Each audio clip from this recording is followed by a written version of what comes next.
education to people, we expect that they come back, give it forward, or give back to the community or the states that gave them that world-class education. Is there one of the students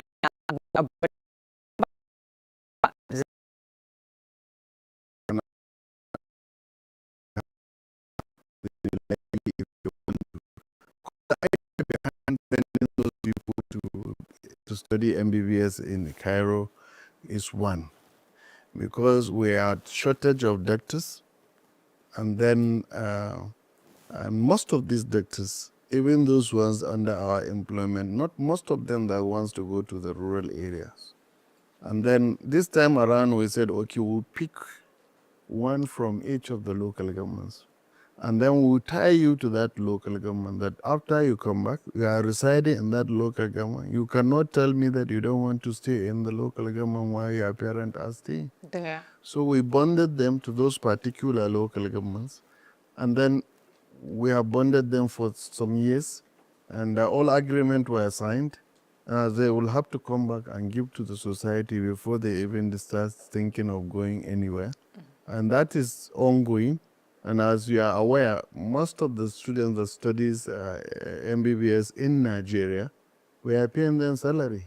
We are paying them salary monthly. Like a stipend? We are paying them salary, like a graduate salary. Oh, not a stipend. Not a stipend, every month, so that we encourage them and want them to come back and give back to the society. Because when I came on board, I gave approval for the appointment of 40 doctors so that we can at least bridge the gap. But as I speak to you today, we only got 11 out of the 40 that we advertised. And up till now? Up to now. So that is why we are trying to build our own. But building our own will take a little time. But at least we need to continue to do that. So when we have enough, we don't need to start looking for... So you're bringing new doctors from outside of Katsina? Of course, we even allow these 40, if wherever you are from this country, to apply. But we still have vacancies that were not filled. Because there is brain drain in Nigeria, and most of doctors are fleeing. And I'm saying that if there is no patriotism on the part of the doctors, on their country, honestly, one day you may want to find a doctor, you may not. Unfortunately, most of these countries that are taking our doctors, their citizens are lazy. Yeah. They don't want to take a lot of time to study medicine. So it is only Africa that is producing the doctors for them. So that is why they are coming to pay high amount of money to take them away from us. But you have to look at beyond money and put patriotism in your mind. Because your children, your parents, your relatives are dying here. And you are leaving them to save some people. It is only when you have access that you take outside.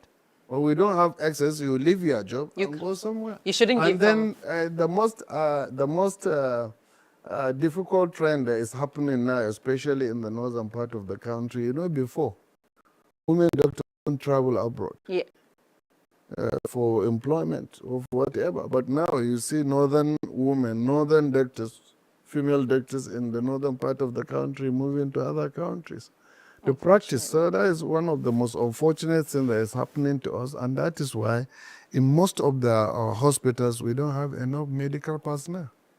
Unfortunately. So let's go back to the medical facility the Katsina State government provided.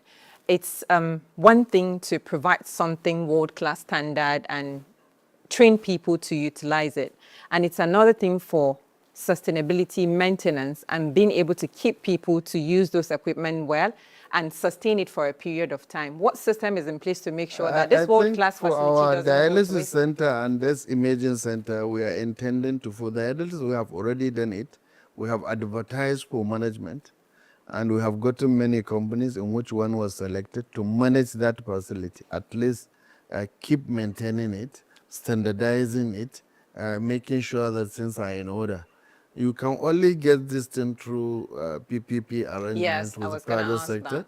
And for our imaging center, very soon we'll start to advertise to get the most reliable company that will come and help us to manage it so that we keep the standard and we keep the place sustain the place for a long time. But as long as you leave it the way other things are happening in the public sector, we may not get it right. And most of these machines are so sophisticated and they can get spoiled, and they were bought with a lot of money. And fixing them might take And forever. fixing them also is another problem, because there are even some machines that once you on them, you can't turn them off.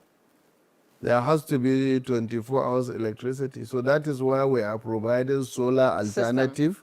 We are providing the generator, and as well as the normal electricity as backup, so that we never have that break. As long as you have break, it will allow you to spend about $280,000 to $300,000 before you fix it again.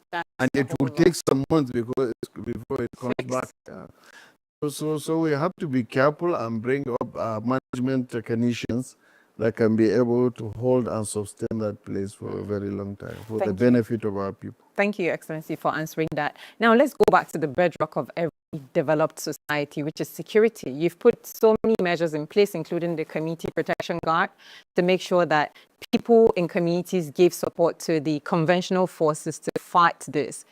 Would you say that you've achieved what you intended to achieve with that, like maybe 50, 70, 100%?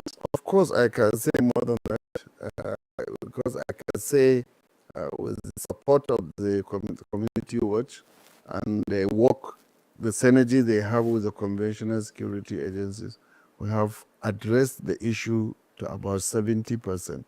Because you may not say security, I can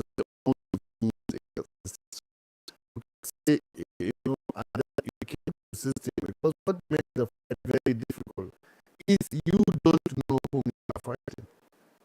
You don't know whom you are fighting, because these people are within us. Most of these people that are informant are sleeping with us, but they give the people in the bush information to come and attack their relatives. Those people that supplies them with logistics, they are all living with us, because it is people that buy food and take to the bush. It is the people that supply them with ammunition. They supply them with the guns. They will supply them with petroleum. They will supply them with motorcycles. It is all from the town where we are living, where we are sleeping. Some may even be your son. Some may even be a younger brother. Some may be, in some cases, your wife. So it's so complex that you don't know the people you are operating with. Some people that you will see in a meeting to organize how to fight these criminals, maybe one of them may be part of them. Wow. So that makes it so complicated, as we are fighting it and they are fighting back, because they are getting information that you don't have. And in some cases, when there are attacks in some places and you send the security agencies, they will ambush them because they had the information that these people are coming. So these are the kind of situation we are operating. So that is why it is really difficult. It needs a collective approach. It needs everybody to be on deck so that we can address the issue holistically. If we don't do that, we'll keep on having these issues. So that is even why some communities found it necessary for them to negotiate with the criminals and have a peace deal. You know my stand as a governor of that state, that I will not negotiate with the bandit at the point of weakness. I will not start begging bandits to come and negotiate with me. But when bandit approach us, we will accept to have a peace deal with them, but in a situation whereby we start to go and ask bandit to come and do that. But most of the peace deal that happen in the state are community approach to peace deal. It is the stakeholders in that local government that sit down with the leaders of the bandits and agree that, okay, let's cease fire, let us not attack one another, let's continue to live in peace the way we used to do. If such deal backfires, does it come back to your efforts? Now, in most of the local governments, it's working perfectly. I can give example in Jibia, over 9 months now, they have never killed one person. In Batsari, the same thing. The same thing is happening in Safana and Amusa. The same thing is happening in Kurufi. The same thing is happening in Pascale as at now. The same thing is happening in Dandumi and Sabua. But there are places where there are peace deals, but there are still some protests Killings. or killings. And sometimes those people who had peace deal with their local governments, they will now migrate and ship to another local government. And start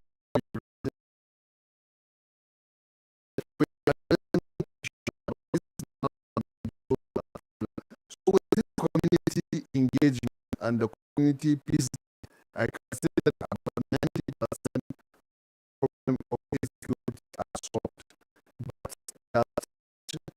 But we are still going for operations because there are still this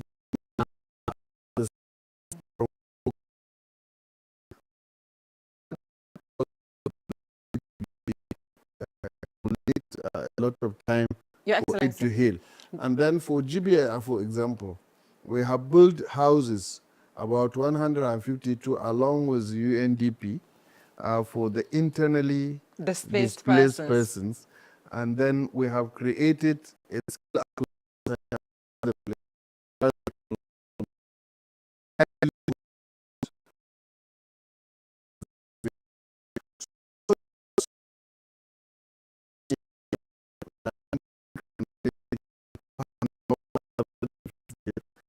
also want to come so that the government will support them with what they are used to, that is rearing animals, so that they can go back to their business and surrender their arms.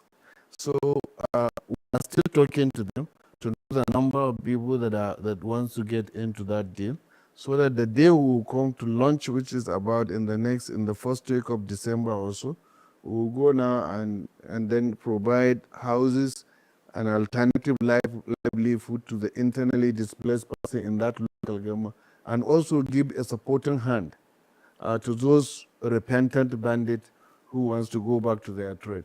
And we want to do that as a pilot study, so that when other people who have done this similar peace deal in their local governments, they can also come forward and we can look at how we can support both those that were internally displaced and molested, and also those ones who have repented. So it's going to be a win-win situation. But would you not say that's kind of putting people in more jeopardy for people who have been with arms, killing, and then reintegrating them into the society? You know the problem is, these people, we did not force them to come. They came themselves. And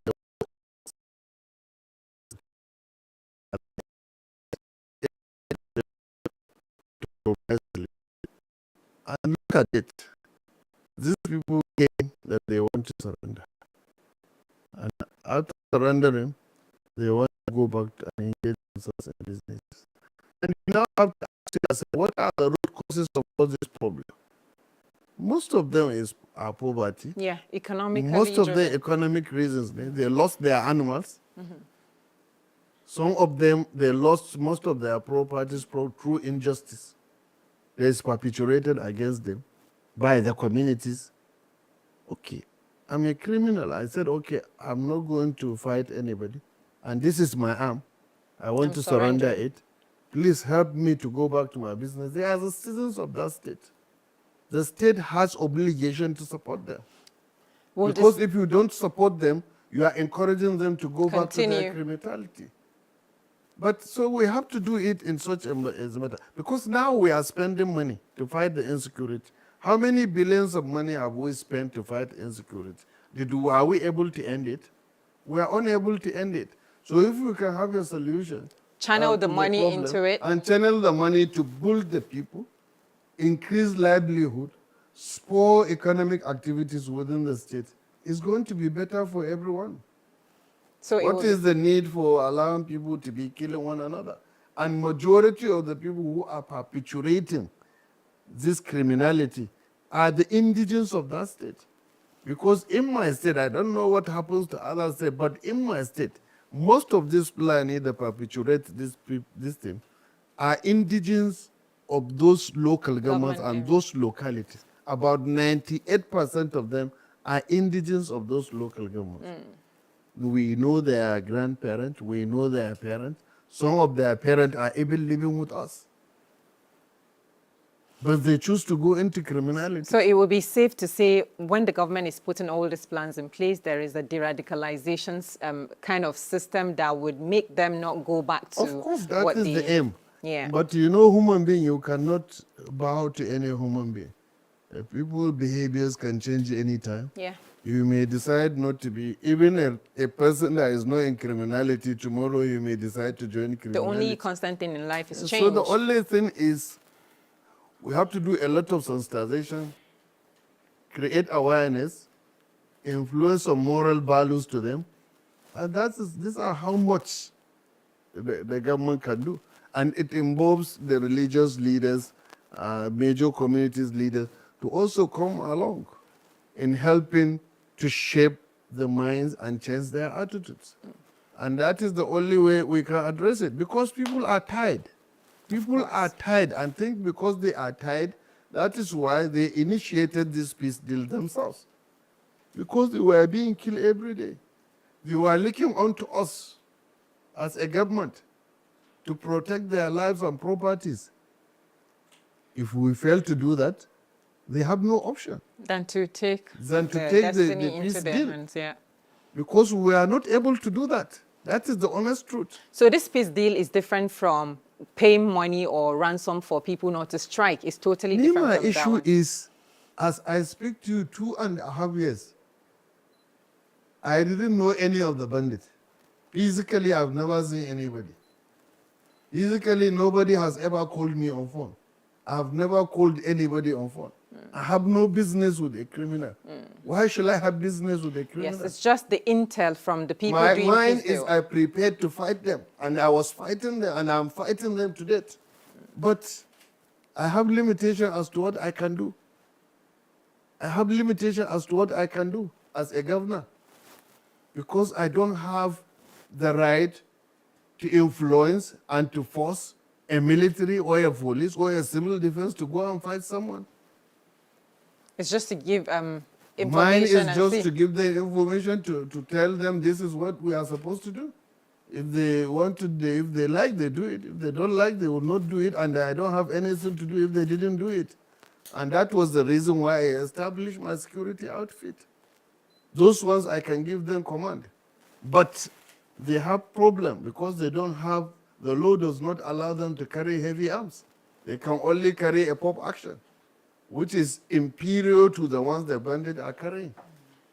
So there is limitation as to what we can do. So is there a room for the state government to enact a law to upgrade that system? We have done that. The law is not the state law. Even It's the a ones federal- we have established them from the State Assembly bill, a law from the State Assembly. But even that law cannot go, is not superior to the law. And the federal law allows only the police, the military, and the civil defense to carry superior weapons. So that is the issue. So I think there is need for a constitutional amendment in that No, that regard. is why the governors are pushing for state police. That is why the governors are pushing for state police. About 35 of us agreed. Out to of have it- Out of 36. 36. Because we have seen the problem. Even before I became a governor, I've never liked the idea of state police. Until you saw things for yourself. Because I saw it myself. Because the fear from the political elite is the governors are going to use the state police against their opposition, which is not true. There is a limit as to what a governor can do. There is a limit as to what a president can do. We have seen a president in this country who lost election in power. He was in power, he lost election, and the police, the military, and everyone were under his command. But he cannot command them to say, look, go and make sure that I win election. Now, So whatever condition or whatever position of leadership you are, there is limit as to what you can use power for. And Nigerians are becoming enlightened every day. And what we are even saying, please, if you think that the state police can be used by the governors, because not all the governors may be the same, and not all the police officers can be the same, why can't you enact a law that will not allow state police to participate in the federal election. They can go and do every other thing, but they can be barred from participating In the state's in the election. state, in the federal election. And also So in the that state one. yes, so that that fear Removed. was removed from the minds of the people. But what we need is the security, because if we have state police, they can carry for AK-47. They can carry all other weapons that are necessary to fight criminality in those states. And that is all what we are asking, nothing more. Even if they are not going to do the state police, allow our security outfit to carry arms. Carry arms. Thank you. Your Excellency, we'll take one or two more questions and we'll call it a wrap for the spotlight on. Leadership is a mirror. What do you now see in yourself that you didn't see 5 years ago before you became a governor? Of course, that is true. I've told you, even the state police, because before I became a governor, I never liked the idea and I did not support it. But I saw the reality. But most of the things you see on paper and most of the things you feel you can do as a governor or as a president, when you become a governor, there are certain things you cannot do them because the system will not allow it to do it. You allow it to allow you to do it. And even if the systems allow you to do it, the people you are working with, not all of them will share the same vision with you. So you will employ some people, you will appoint some people into position, they will be fighting you if you are against what they want to do. Wow. So these are the kind of difficulties that you think that are possible. There are always, you will see them hanging. But when you are, and then a lot of other things, I thought once I come, I said, okay, this thing will happen. I thought it will just happen. Easily. But there are process. Maybe if it's a contract you want to give, somebody must bid for it. You must advertise for it. It has to come to the council. Council has to approve it. When it comes, then you give approval for payment. It has to go process. Procurement process. Budget procurement will do their own. Budget will make release. The finance will pay. AG will do this. So there are a lot of process. So if you are not so pushing, you will not be able to achieve much. The bureaucratic bottlenecks will just... So you have to cut it down. I can tell you there are situations of that nature. You have to put some mechanism in place to fight most of these things. You know, let me just give you an example. There was an agency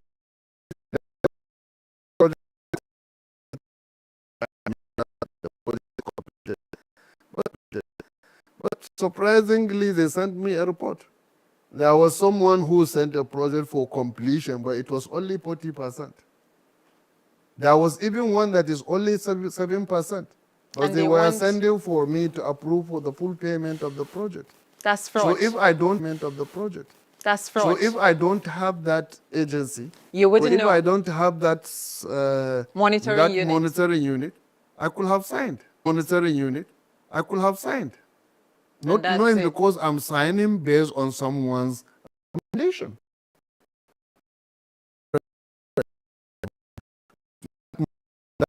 It's an expenditure account. It's an account that then you transfer the funds for an operational account. But some staff of that Board of Internal Revenue are removing money directly from that account over time. And they were bribing with some bank staff. Before you know it, before we discover it, about 5 billion has gone. Were they recovered? Yes, they were with AFCC, they are investigating, and some money has recovered. We have recovered some money now, almost 1 billion from the prosecution. Yes, they are taking them to court. So these are issues that happens, but people, and everything that happens, some people, like now, issue of insecurity. At the middle of the night, a village will call me because I always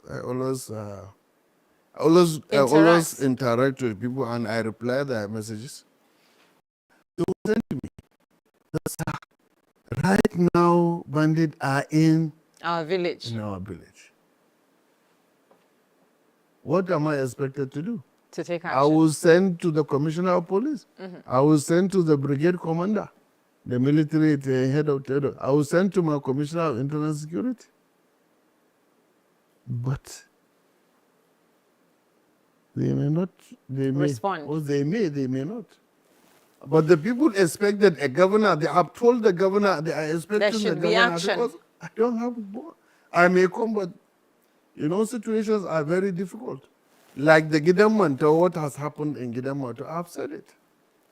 15 hours before that attack. We had the information. And we have related that information to all the security agencies in the state. And no action was And taken. no action was taken. That's so sad. So we quickly take the youth migration and the brain drain. Young people are leaving for cities or crossing borders, which is not peculiar to just some state of Nigeria. It's all over the place. You've mentioned a few programs like sending students abroad to bring them back and to come back and give back to the society. What program exactly is on ground in Katsina now that makes staying in Katsina more attractive than taking a risky migration route to, say, for instance, go by road to another country? No, but the only way we can stop migration, because most of the migrations are for economic reasons. Yes. Most of migration are for economic reasons. Yes. So we are reviving the economy. We are providing a startup pack for young people who don't have jobs. We are creating activities around agriculture, which is the mainstay of the economy of the state. Katsina. So we have introduced so many youth training schemes for agriculture, and after the training we used to give them funding to go into farming. We have created a lot of activities around that. We have created a lot of activities and support around MSME development, because there is no way you can develop economy without developing the MSME and the value chain associated in agriculture. So this is what we are trying to do in Katsina State, and we believe that if we have tried so much on that area, and as we are doing now, I believe that young people don't have need to travel to Lagos or Calabar or for any other reason, because unless they are lazy. But anybody who wants to do anything productive, he had the opportunity to do it. And what we are doing in Katsina State, we have since removed the error and the barrier for favoritism. If you are a citizen of Katsina, you can get whatever we are providing. Just like we're trying to You don't need to know a governor, you don't need to know a commissioner, you don't need to know a member of the House of Assembly. Even the recruitment we are doing in the state is on merit base. When I recruited 7,325 staff, no one person, including the governor, submitted one name for recruitment. We did it on merit. Now we are recruiting about 2,277 health workers. Based on and merit. We are doing the same process. And when I came, part of our strategic policy is public administration reform. No promotion is taking place in Katsina. It has to be on merit base. No appointment into permanent secretary in Katsina that happens without undergoing interview and examination. So we are following every process so that we have the best for the state. And this remove the barrier of you must know somebody to get where you want to go. As long as you have the capacity, the capability, whether you are a children of the poor or a rich person, you get the opportunity. If we want to move this country, continue to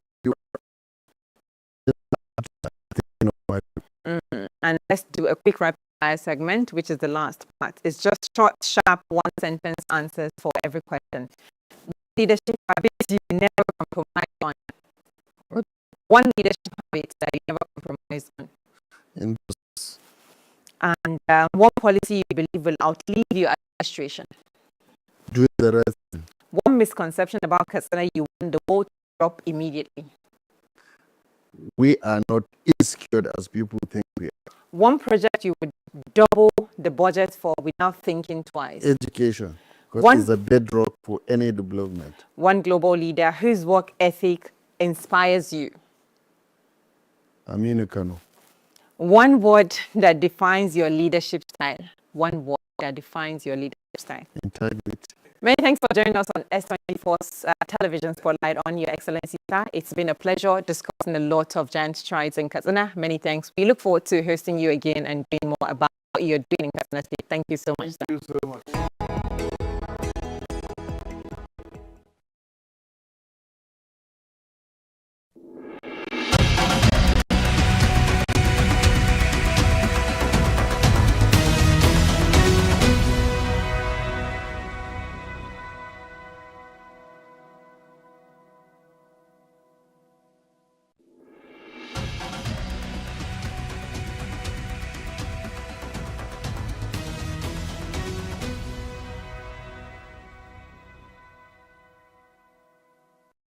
Hello and welcome to another edition of the S24 exclusive series with top people making strides in different fields of endeavors.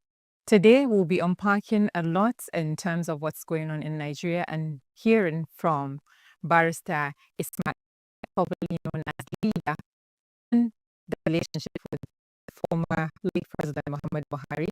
We'll be starting that, considering the relationship between Barrister Ismail and the late former President of the Federal Republic of Nigeria. Welcome to this series, Barrister Ismail. Thank you so much for having me. I'm glad to be here. Thank you too for coming, despite your busy schedule. Barrister, we'll start with your relationship with the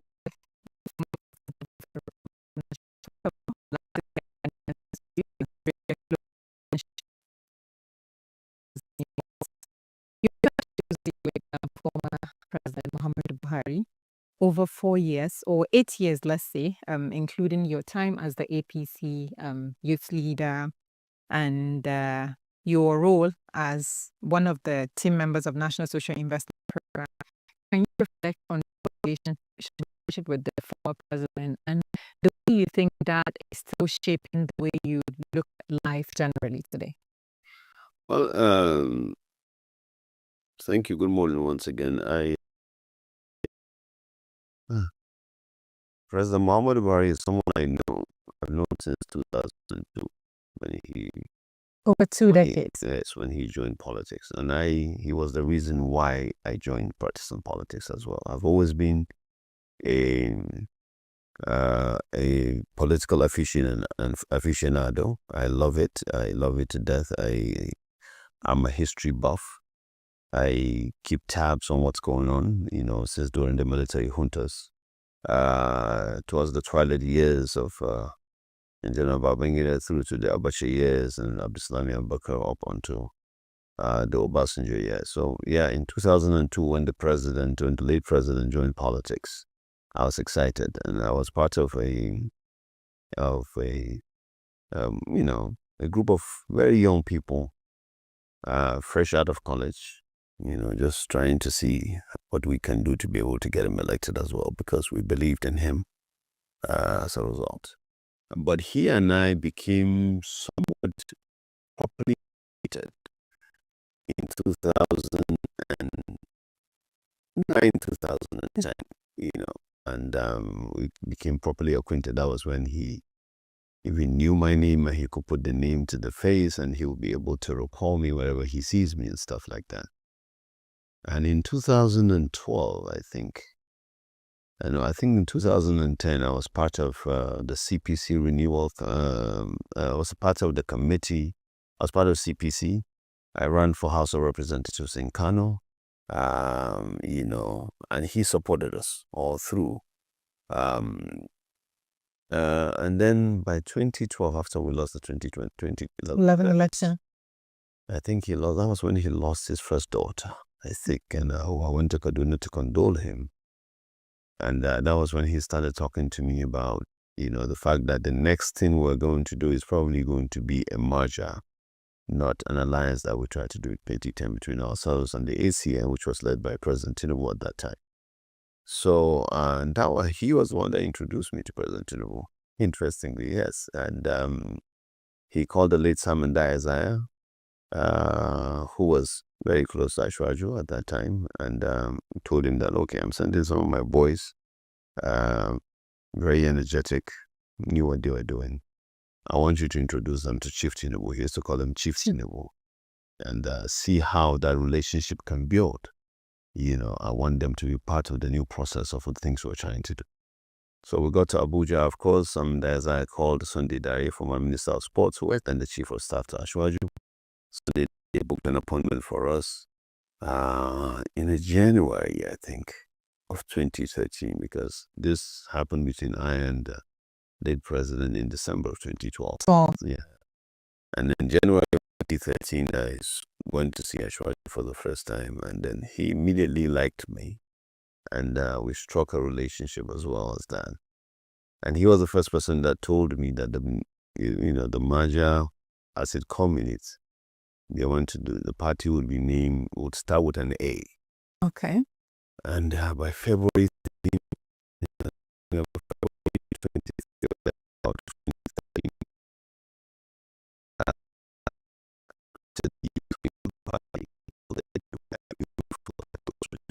Wow. So President Buhari and I shared a very somewhat a special political father and son Relationship. And then from 2012, it culminated into something very strong. By 2015, I was at the vanguard, at the forefront of his campaign, of course, as everybody knew. And then the relationship has been fantastic all through. And when he got elected president, a lot of people see me as one of the people who had some sort of an access to him, and I did. Um, you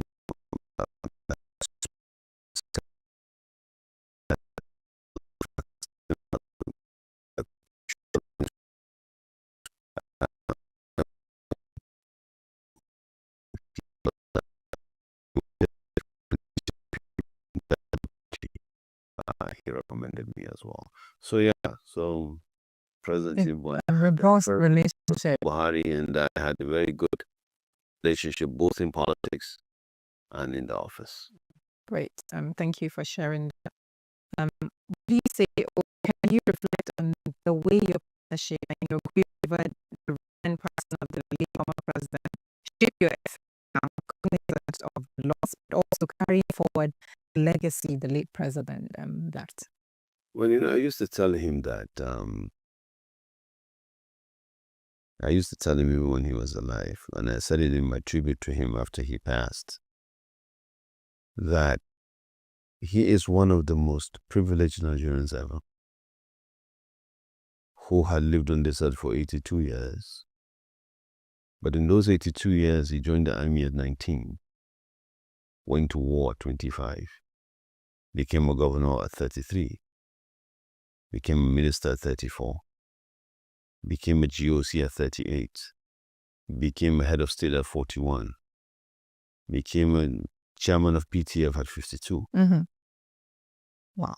Joined politics at 60, got elected president at 72, finished being president after 8 years at 80, and died exactly 2 years later. You knew President So now, Buhari very well. yeah. So even for a fictional character of success, that is a success. Everything he wanted in this world, God gave him. So I think he lived a very privileged life, and he knew that while he was alive. He knew that the country gave him so much, and God gave him so much, and he wanted to give the country back. Yeah. Now, of course, he's human. He may not be perfect in so many things, but his intention was always clear, and it was always good. I think for me, it's a legacy that will live on forever for who he was as a person, his raw decency, his fierce patriotism to this country, his belief that this country can be better, and that it is people that can make it better, and that if each and every one of us put up and do his bit wherever he or she is, and then this country will ultimately be better.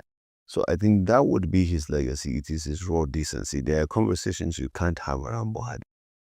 No matter how you live, you can't have around him. It's not, he is not only not corrupt, but he's incorruptible. You can't even corrupt him with conversations that would even suggest the idea of pecuniary advantages to him or to materialism. So I think for a lot of people that are either close to him or far from him, there are so many lessons to learn from his persona, from his personality, and from the way he conducted himself in and out of office. And I think it's a legacy that people who are close to him should be proud of. Will you say the public and private persona that late President Muhammad Buhari embodied is the same public and private as well?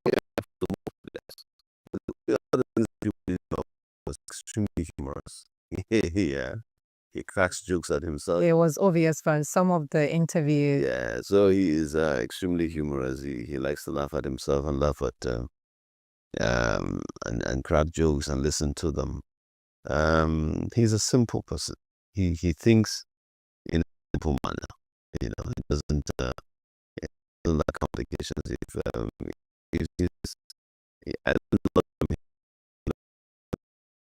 know, you know,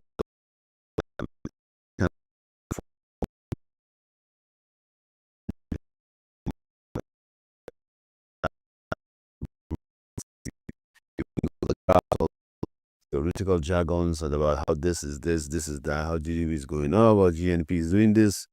At the bottom of the day, say, okay, so how does the man who is herding his cow or sheep in the Kura local government in Kano, for example, how is he affected by this policy? To him, that is the bottom line. Anything else other than that, it's just theory. Reflecting on the kind of relationship you shared, and what is that one thing you think people misconstrued the most about the late president? I think people easily think that he is stern and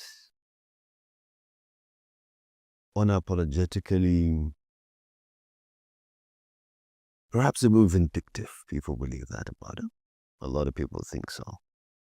But no, he's not. He doesn't take a decision or based on what he feels about you or her personally. No. And lastly, on late president, what is that one thing that you know people would miss most about former President Muhammad? His decency. He brings certain decency to office. His decency, his raw decency, and his ability to see, to overcome. He has been lucky in life to overcome his wants, desires. He overcome materialism so quickly in his life that it doesn't. And you need a leader who, thinking about himself in terms of materialism, comes a distant second to the primary goal of the welfare of the people.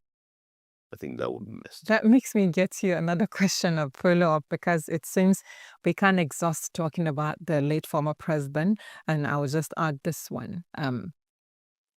Over weeks of the former president's passing now, if there is something that really cemented your relationship, what would you say is that one thing that you and the president shared that the public do not know about? No, I can't say that.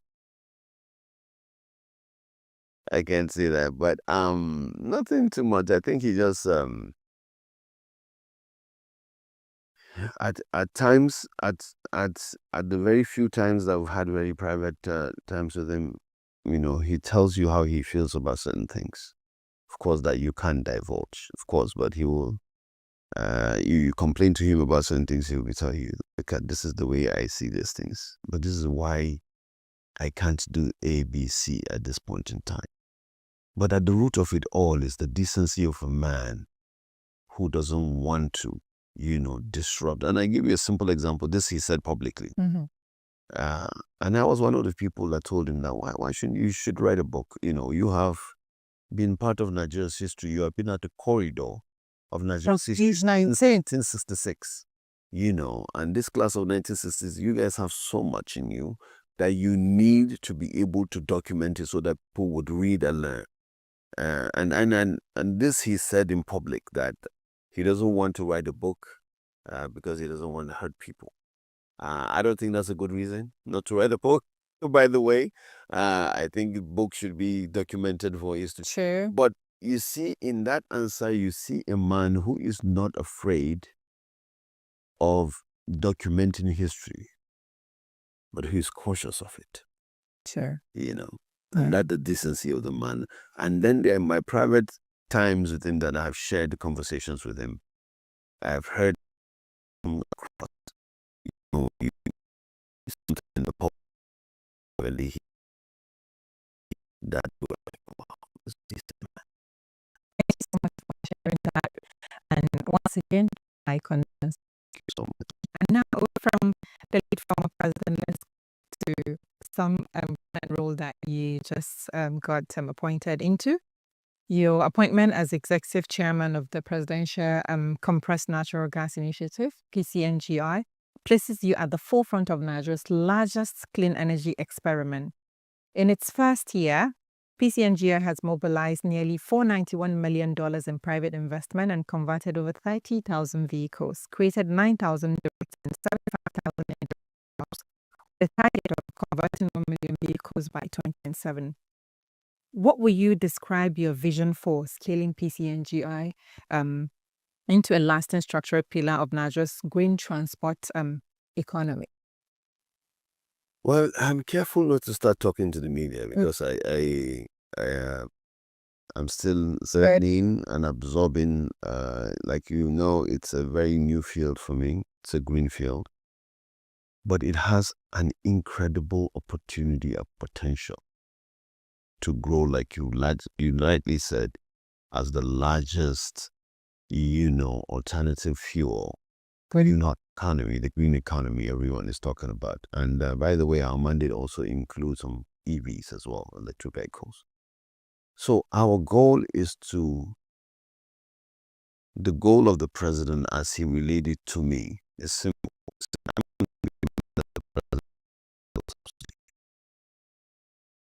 I also want to be remembered as the one who brought an alternative, the permanent alternative that is sustainable. And that's CNG as electric vehicles. That's, the green transportation. So our goal is to move into high impact sectors, make the gas available all across the country,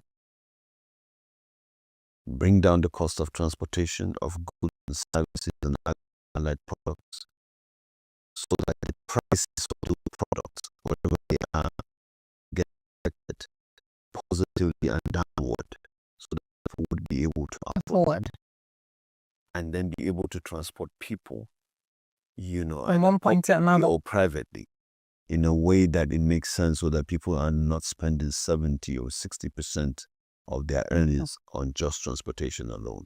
That is the ultimate goal, and to move away slowly to use natural gas, which we have more in abundance of. At the last count, Nigeria has about 2 trillion cubic feet of gas, and now the technology is evolving about how to use those gases. And we believe that if we use our gas, we have 100 years, it only lasts us about 51 years. Because we'll have that 6 billion proven reserve of crude oil. And the way we are going, that's where we're going to top hit about 51 years. So the president wants to make sure that we are able to use our gas, which is our own natural resource, domestically, and create the market for it properly, and be able to, to migrate to that, so that it's sustainable. It's something we can use, something we can control, and like you rightly pointed out, it's cleaner, it's cheaper, it's safer, and ultimately it makes everybody happy. So that's our goal moving forward. Thank you.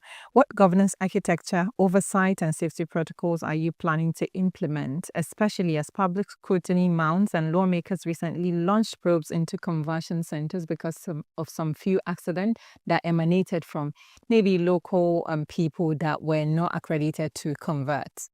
Yeah, so safety is a big deal for this, and we're working on it with other,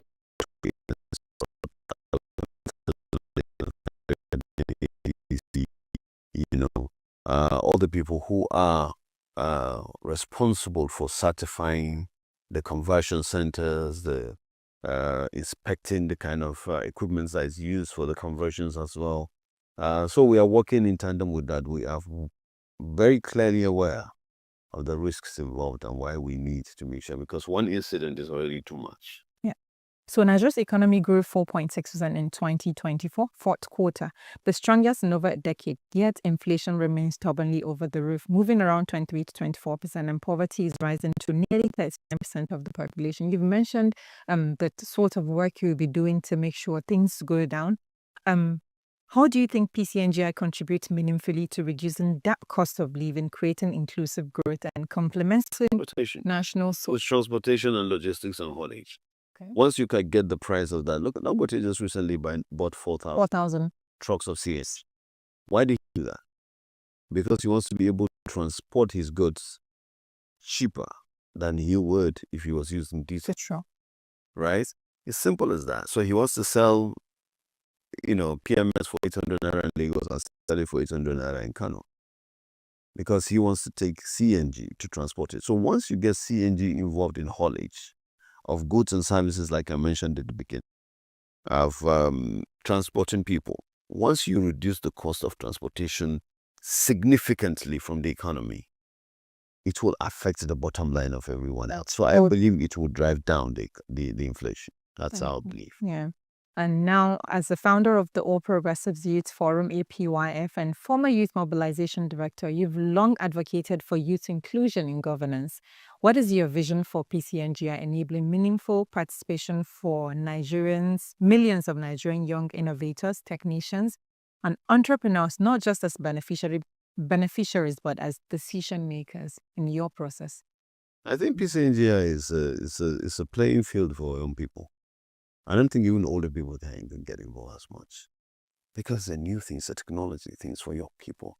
It's like entertainment. Once you say entertainment, it's just basically for young people. Those are the players in it. It's a natural course of it. So yeah, it's a green field for a lot of young people. When I walked into the office and I saw almost everyone from top to bottom are just young people, fresh with ideas, and to see how they can do this. So it's a technology thing. It's a new thing. It's like you said, it's a green economy. It's something that is, prevalent in the world today, and young people are more adept at this point in time to catch on to this new technology and be able to use it significantly. So that's what PCNGI will continue to promote. Thank you. This takes us to the next question. Across Kano, Katsina, Nasarawa, and nationally, you were in various positions of leadership in party affiliations and campaign roles as well. In what ways do you think you can strike a balance between party loyalty, governance obligations, and delivering public goods, especially under the scrutiny of a new administration, considering you were in the previous administration as well? I think it's the same party. And I think that's what matters. I just gave you a history of how I met The late former president. No, the president, the current president. The current It was president, through the late former president. Yeah. So I think, to me, party loyalty is paramount to me in a lot of things.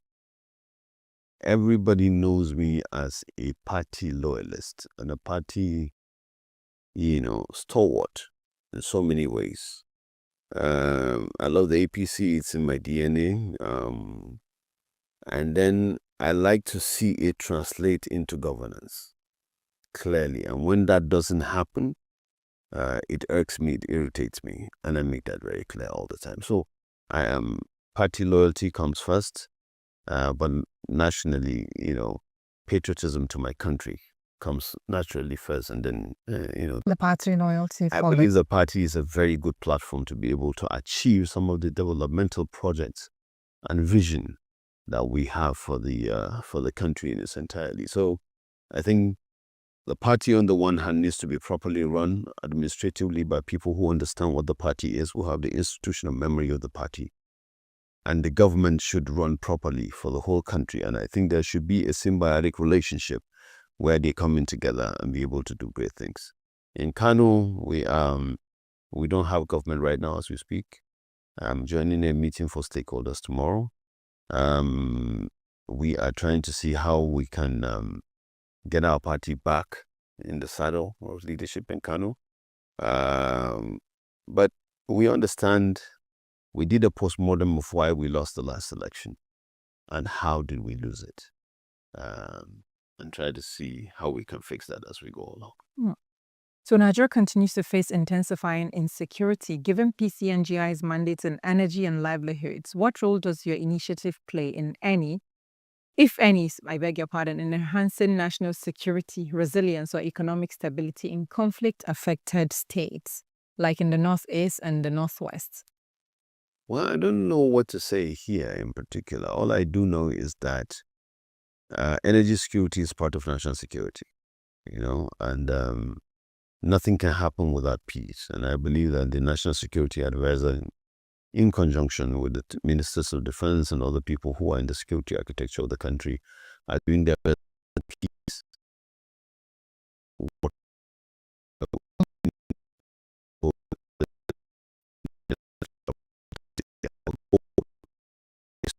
Economic prosperity and energy security to every part of Nigeria, because if one part of the country is lagging behind, it becomes a chink in the armor. It affects everybody else across the value chain. So we hope that this would be nipping the bud as it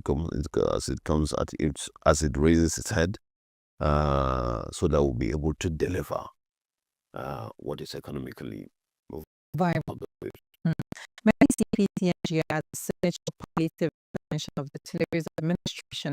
What do you want your legacy to be as the leader of this program in 5 years? And how will you measure success even beyond your raw numbers that you probably got available to you now?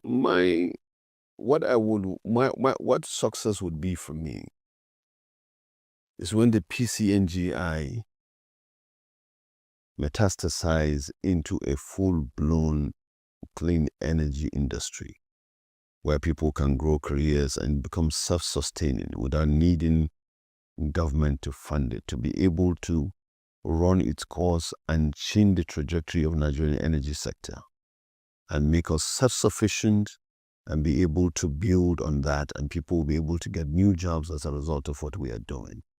That is my ultimate goal, so that it becomes something that is big enough to move the country in a direction where it's become more self-sustaining and it's not subject or vulnerable to volatilities of international oil prices at every given opportunity. That's really important, because the volatilities really affect a lot when it comes to pricing per liter when it trickles down to the fueling stations across the nation. And leader, as you're popularly called, I love to call that name as well. There is a lot going on in the country in terms of the economy, security, etc.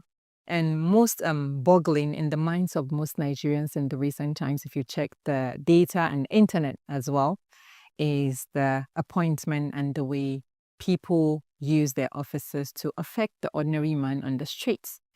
What's your take on federal appointment as a team?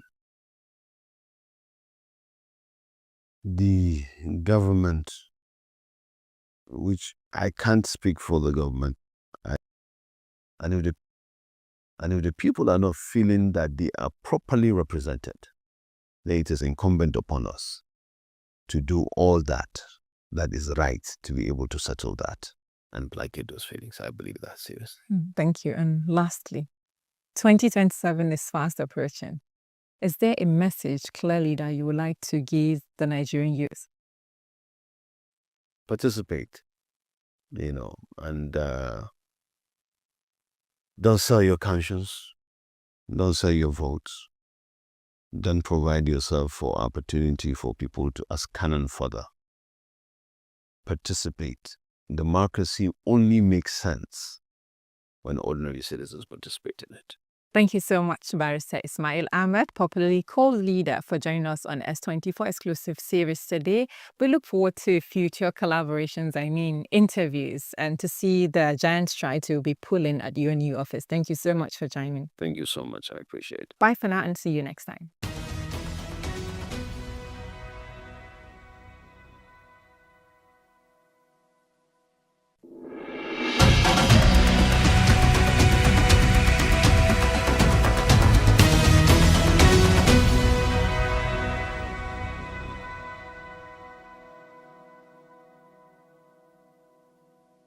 A new tech frontier is emerging, and it's not Silicon Valley, it's Africa.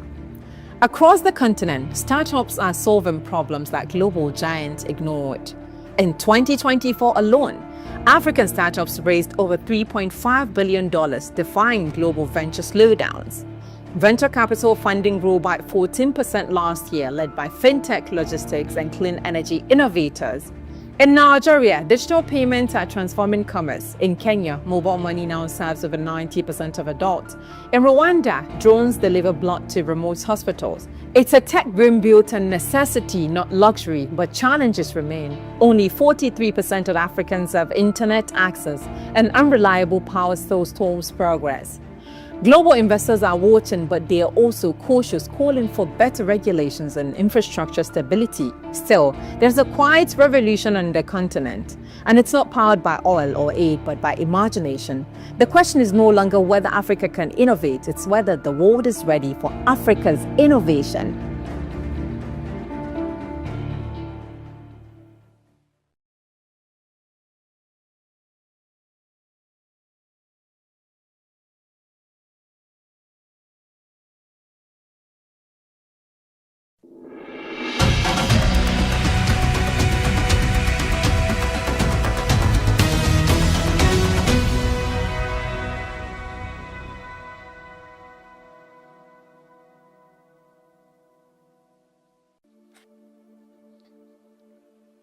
Nigeria's inland waterways are essential to the daily lives of millions.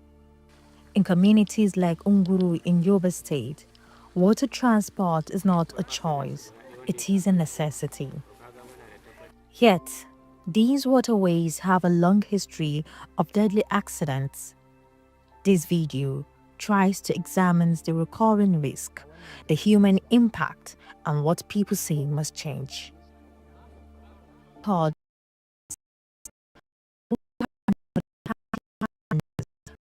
On the River while crossing from Adiani in Jigawa State to Garbi in Unguru, Yobe State.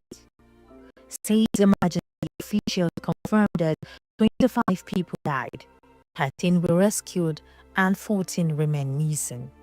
Exactly around 7:48 to 8 o'clock p.m., we received a distress call from our local emergency responders that there was a boat mishap conveying people from Guri local government area in Jigawa State, specifically Ajiani community, to Garbai in Guru local government area in Yobe State. So when we received the news, we learned already the boat has capsized and there was need for emergency rescue. So of course, security agencies, the local government, the community volunteers, they are the first responders, while we mobilize our team from the neighboring LGA, local emergency management committees from the neighboring LGAs to go and join.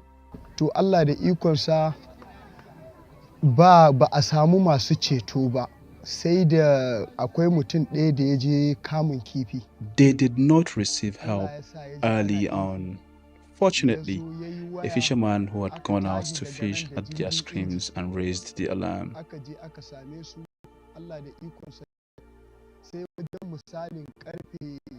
He made several calls, rescue teams around between 1 and 1:30 a.m. We were able to rescue about 13 people, but sadly, we lost the others.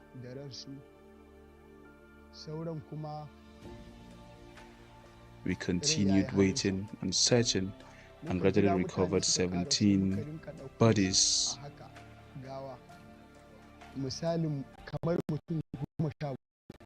These victims were ordinary people, traders, farmers, commuters, traveling on a route they use regularly. Our team moved immediately and through the night of the morning with the help of the LGA, other community volunteers, Red Cross, security agencies, we intensified the search. So in the morning, we realized that the passengers on board are 52, and we started counting losses as early as 6-7 a.m. That same night, this place was filled with people, male and females, family of victims. So far, we have recorded 29 deaths, and 13 people were rescued, reviewed in the hospital, and discharged. From the deep dive assessment and reports we have on ground, there are still some missing persons, about 8 to 10. This tragedy is part of a broader pattern across Nigeria's inland waterways. Over the past few years, several boat accidents have claimed dozens of lives in different regions, often involving overloaded vessels and inadequate safety measures. The repeated nature of this incident suggests systemic issues, not isolated misfortune. The key challenges we have seen is negligence in terms of the abiding by rules by the canoe operators. It happens around 7:48. That means they have left the neighboring community late, and by law, every time it's 6 p.m. no sailing should be on waterways. So by 7 p.m. over one they left after the close of sailing. 2, there was an overloading in the boat, and 3 was there was not a single life jacket. So that has compounded the whole and increased the risk of capsizing. Most river transport in rural Nigeria relies on wooden boats. These boats are often handmade and maintained through repeated patching. They were not designed for modern demand or heavy loads. Jirginmu akwai wanda yake ɗaukar mutum 50 ma a wannan bakin ruwan. Amma a wannan ranar Allah da ikon shi gaba ɗaya mutanen da aka ɗauka mutum 30 ne. Our ships can take up to 50 passengers, but on this day it was carrying just 38 passengers. But it was already destined that the incident will happen, and some people are saying we carried bags of potash. That is not true. They were just bags of chaff, and that is not enough to capsize the boats. Even on small boats, we can take about 5 bags. Talk more of just 2 bags of chaff in a large boat.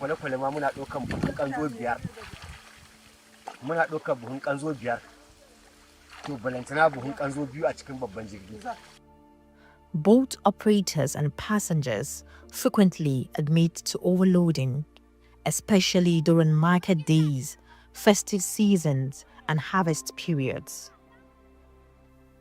The boat is usually overloaded, and the boat is already old. So when they are coming in the river, the boat initially has been taking maybe 20 to 30 persons for it to be full.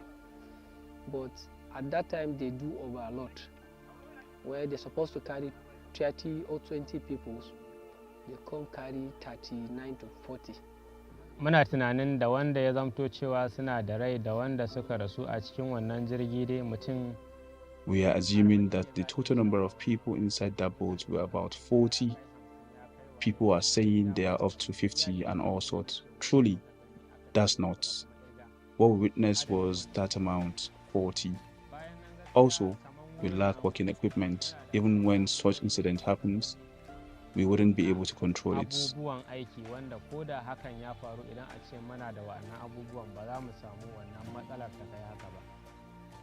Regulation and safety oversight are the responsibility of Ministry of Transport is expected to enforce standards and requirements. However, those agencies are largely absent. As government, we can't continue blaming the victims. We live and wake up and do the right thing and improve on where we think we can improve. And one of the measures His Excellency Governor Elaboni has taken is to ensure that the rescue has been intensified to recover bodies whether dead or alive, and ensure that befitting burial has been given to the families. And that has been done for the bodies that have so far been rescued. What we need from the leaders is, at least when passengers come, supposed to be there is an authority that will say, at least if the boats, at least 10 to 20 people, supposed to be the number of the that anybody will take limited, is specified, and there is at least anyone must wear their life jacket. If you teach the community, if you tell them to own their safety, own their security, they will take it seriously. So ours is to sensitize them. Let them own it. Let them know the consequences. Let them see the implications of doing ABCD and the benefit of avoiding ABCD. So these are things that we'll do, and these are we have already initiated plans. Our other departments are deploying that. We're discussing with our partners from the United Nations organizations to come in and keen and support and make sure that we didn't create a gap in ensuring that the community have won the process. Next week will be a market day. They will still go to market in Jigawa State, and God forbid, if we didn't act fast, there will be risks of putting our people on a boat without life jacket, and this is avoidable, and we'll inshallah avoid it. For communities along the river, water transport supports livelihoods. Fish and agriculture depend on river access. Traders use boats to reach markets. Students cross rivers to attend school. When water transport stops, the economy stops. The river is a major crossing point because there is no bridge, and people rely on boats every day to travel, trade, and access basic services. I have an intimate friend that also became late during this accident. Also with someone I attended same primary school with. He also died. We are seeking for help from the government, governor of the state and chairman to bring us ease regarding this water transportation, even if it is a life jacket, that when you fall inside the water, you can help yourself out.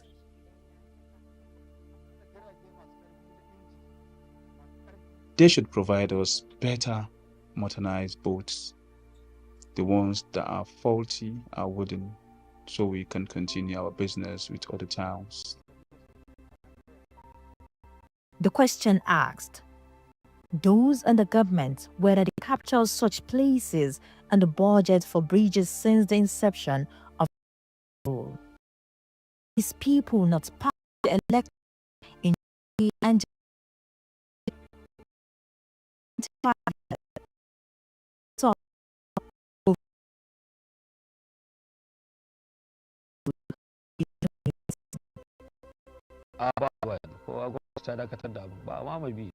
The government have almost everything. If you see people going into the water, it's with the intention to catch fishes. The origin of this place, it's for fishermen or hunters and farmers. We've never witnessed this much incidents. I am sending my condolences to life lost as a result of the accident that happened in Adiani, Togarbi. May God forgive the life lost.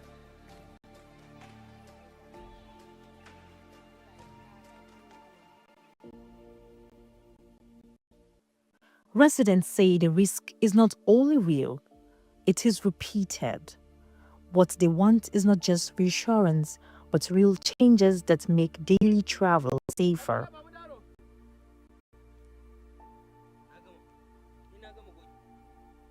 The river remains a lifeline for communities like Uru, but the recurrent pattern of water accidents shows that the current system is not sustainable. The question is not whether people will continue using the river, but whether they will be able to travel safely.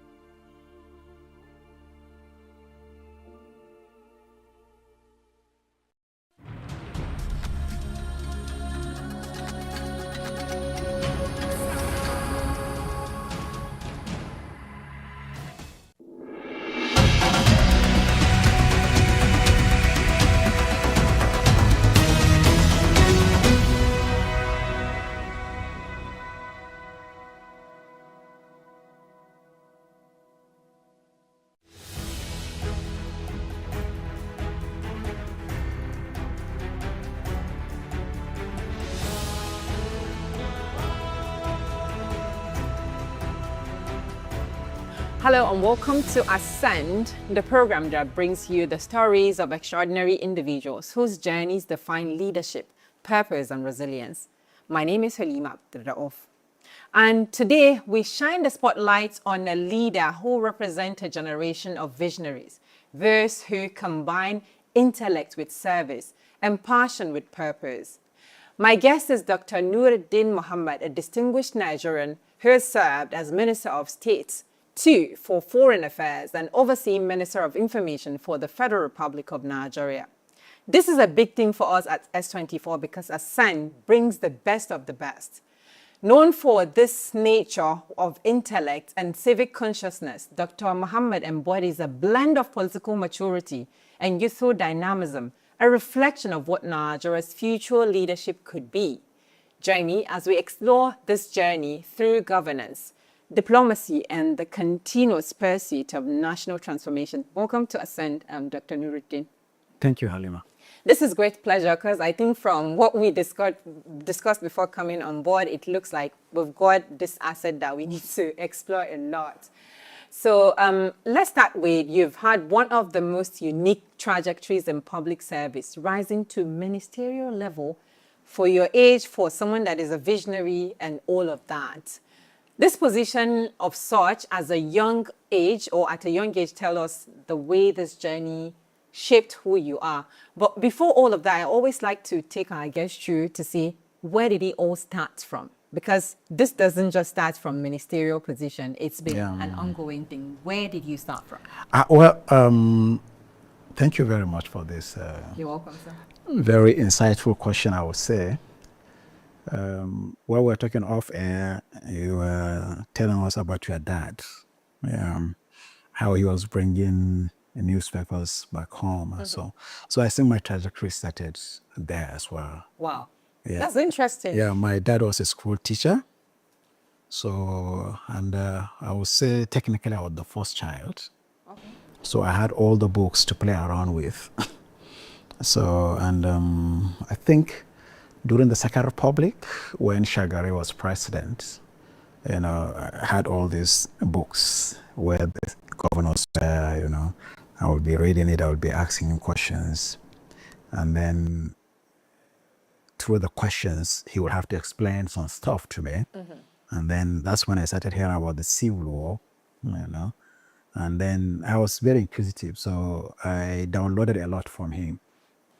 I think that put me naturally ahead of my peers, because, and I was hanging out around him a lot with his friends, and I was downloading, I think that's how I got my civic consciousness. And quite early, from primary school days, we were precautiously inducted in politics. From primary school? Yes, around primary 5, 6. There were these local politicians who were not literate. And they needed someone to take the meetings, So they would just come and minutes.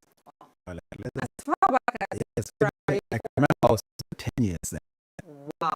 Yeah, minutes, and then naturally became a P.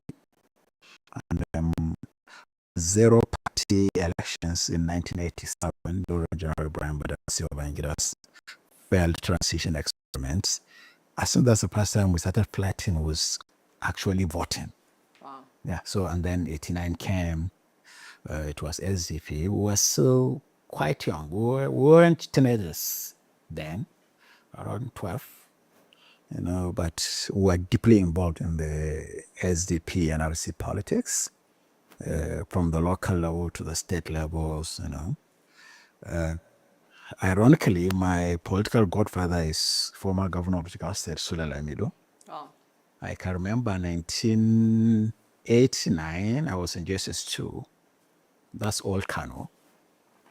So they came around to launch SDP in Hadeja.